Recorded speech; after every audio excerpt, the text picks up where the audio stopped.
I only focus on my small business at home and don't do much of the house chores. That's why my mother-in-law started making mean comments again. My name's Susan, and I'm 32 years old. I design websites and work from home. I live with my husband John and his mom in the house where John grew up. Before I got married, I had a job at a company. But after getting married, I decided to work for myself as a web designer from home. Most of my work comes from people who know me from my old job. They liked my work, so they keep giving me projects. It's a good deal for both of us. I don't have to spend time commuting and I can focus on my household responsibilities. My old boss and I are both happy with how things are going. My mother-in-law doesn't like that I work from home. She thinks a wife should focus on taking care of the house and supporting her husband, like in the old days. But times have changed and many couples both work now. My husband John tries to explain this to her, but she still insists that I should do more housework since I earn the money. She doesn't really understand my job and keeps calling it a home business. Even though I try to balance my work and chores, she's still not happy. Maybe she sees me as the woman who took her son away from her. Since we got married, she's been making sarcastic comments about me and seems to dislike everything I do. John says she relies on him more since his dad passed away about 5 years ago. It annoys him sometimes, but he also seems to like feeling needed by his mom. Our house in a neighborhood was bought by John's dad 30 years ago. His life insurance paid off the rest of the mortgage, so now it's in his mom's name. It's just right for the three of us, and there's a room for me to work, which is great. My mother-in-law has lived here for 30 years and has lots of friends nearby who visit often. When they come, I have to stop working to serve them tea and snacks. And when they get together, they always talk about their daughters-in-law. One says her daughter-in-law runs to her parents' house over small problems and is hardly home. Another says her daughter-in-law spends too much money, causing problems for her son. I hear these conversations from my workspace and can't help but laugh. They seem to compete over who has the worst daughter-in-law, never saying anything good about them. When one friend praises me for managing work and house chores, my mother-in-law doesn't seem happy. She dismisses my work as just a small business and wonders how much I make. Then another friend talks about how her wife spends her part-time job money on herself, while her husband's money is for everyone.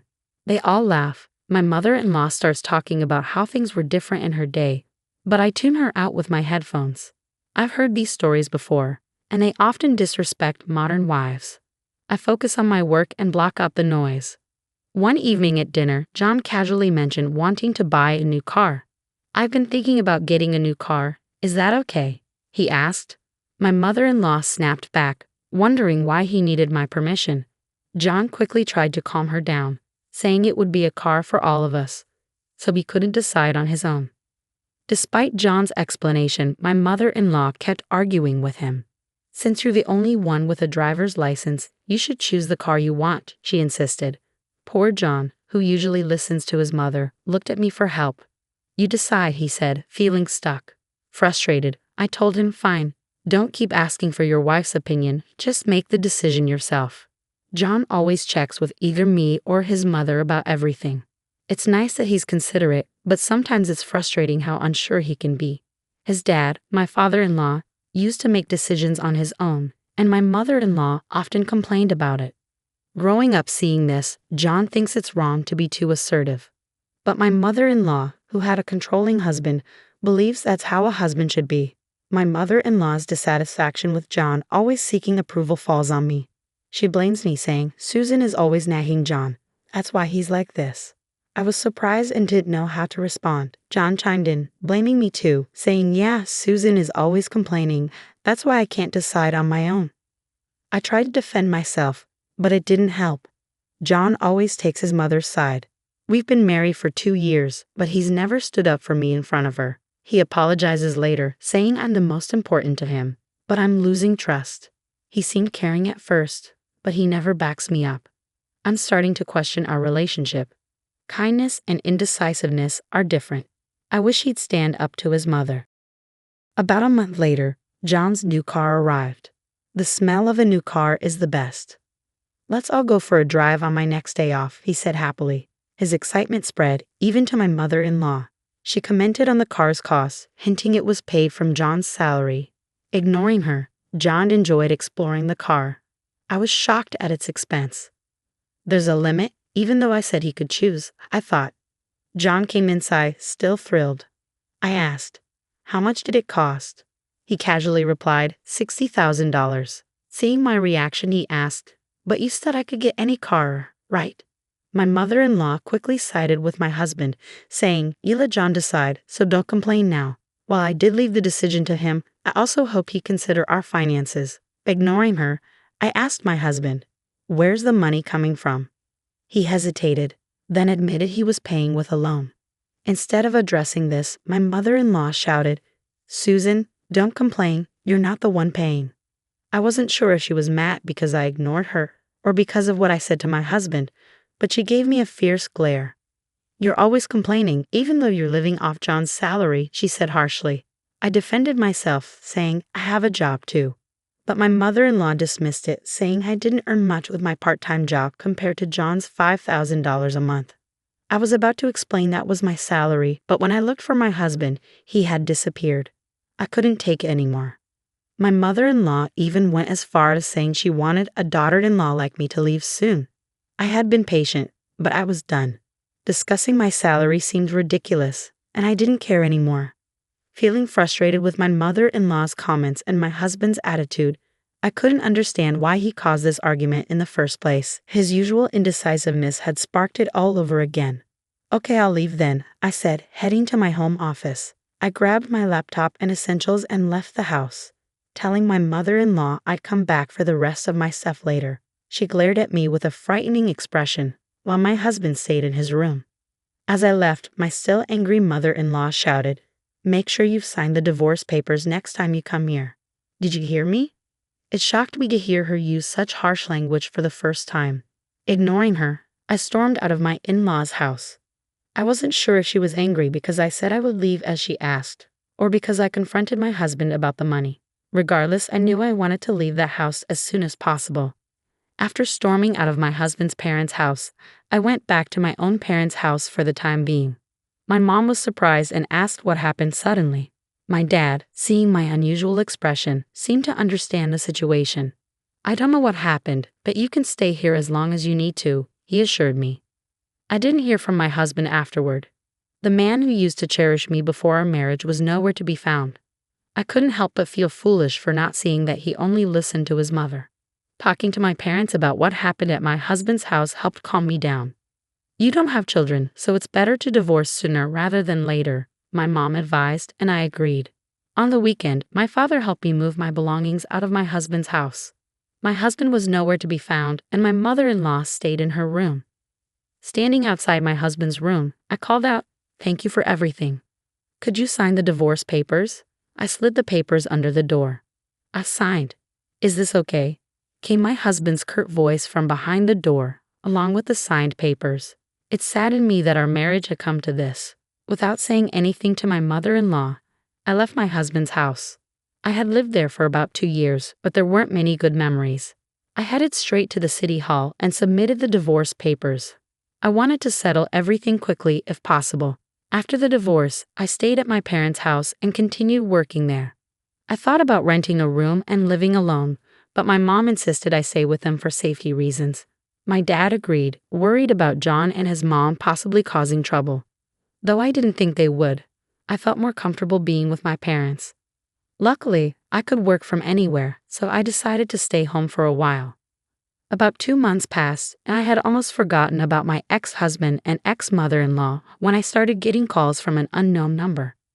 At first, I thought it might be a wrong number, so I didn't answer. But the calls kept coming. Reluctantly, I listened to my ex-husband's voice on the phone. "Why didn't you answer sooner?" He sounded flustered. "It's an unknown number, and besides, we're not connected anymore, so I was going to hang up." I replied, ready to end the call. But then he rushed to say, wait, I can't get my smartphone to work." "Why is that?" He sounded desperate. "I'm not sure. You should contact your phone company," I suggested. Then something dawned on me. "Did you not deposit money into your bank account when we were married?" I used to deposit money from my salary for public utilities. His salary went into the same account, but it was usually a small amount. He sold health food products, but his income was low because of the commission system. Some people make good money with lots of orders, but he didn't do as well. He mostly received the basic salary, so only a few $100s went into the account. I had been depositing money into the payment account every month, but for the past 3 months, it was only his salary. The argument about the car and me leaving the house happened in the middle of the month. That meant the payment for the new car might have already started. My ex-husband fell silent on the other end of the phone. I've been managing everything with my own salary. From now on, you'll have to figure it out on your own, I informed him. I wanted to say Sergio, but I held back and hung up the phone. My ex-husband probably never told his mother how much he earned. She didn't realize that most of our expenses were covered by my salary since our marriage. John must have felt embarrassed to admit he earned less than his wife. I later learned that utilities like electricity and water are not easily shut off. The first thing to go is usually cell phone service.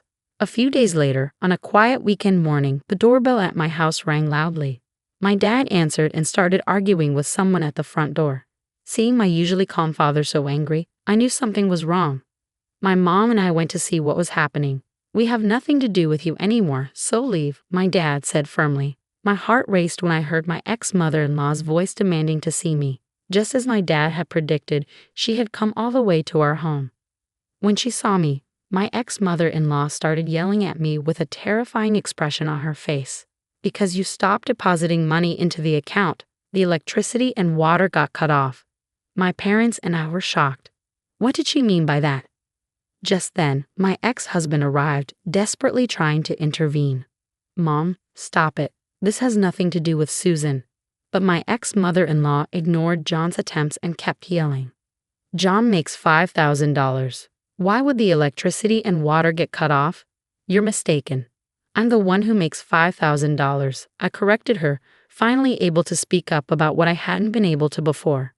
My ex-mother-in-law looked surprised at my words, then turned to John. That's right, it wasn't my salary, it was all Susan's, he admitted, looking defeated. How can you earn so much with a part-time job? My ex-mother-in-law looked at me as if I had tricked her. I've told you before, it's not a part-time job, it's a real job. I replied firmly. My ex-mother-in-law's face paled. How much does John make? She asked, her voice barely audible. About $500 net, he answered quietly. There was a moment of silence, then my ex-mother-in-law said something unbelievable. Susan, can't you come back? The whole Weave Us thing was a joke, she pleaded, her tone low and submissive. It reminded me of someone trying to butter me up. What are you talking about? I'm divorced. I have nothing to do with you two anymore. I declined firmly, but my ex-mother-in-law continued to plead with me in a familiar, overly familiar way. You can just remarry John. If we start the paperwork now, it'll be fine. My dad intervened when I was too shocked to respond. We're done with you. If you don't leave right now, we'll call the police, he warned, his voice firm. My ex-husband and ex-mother-in-law hurriedly left at the sound of my dad's intimidating tone. If you show up again, I'm calling the cops right away, my father warned them as they left. What a bunch of uncouth people, my mother remarked, astonished. My father seemed even more furious. I'm glad you got out of that marriage, Susan. Later on, I heard updates about my ex-family from one of John's friends. John ended up selling his family home and land, moving into an apartment with his mother. He sold the new car too, using the proceeds to pay off remaining debts. However, instead of settling down, John wasted all his money on gambling. He vanished without a trace, leaving his mother behind, who developed dementia and had to be placed in a care facility. Meanwhile, I focused on my job and started living alone. Recently, I've begun dating a man I met through work. He's understanding about my divorce and is committed to his job. He's nothing like John, who relied on his wife's money for expensive purchases. Though we're not engaged yet, we both feel a strong connection and can see a future together.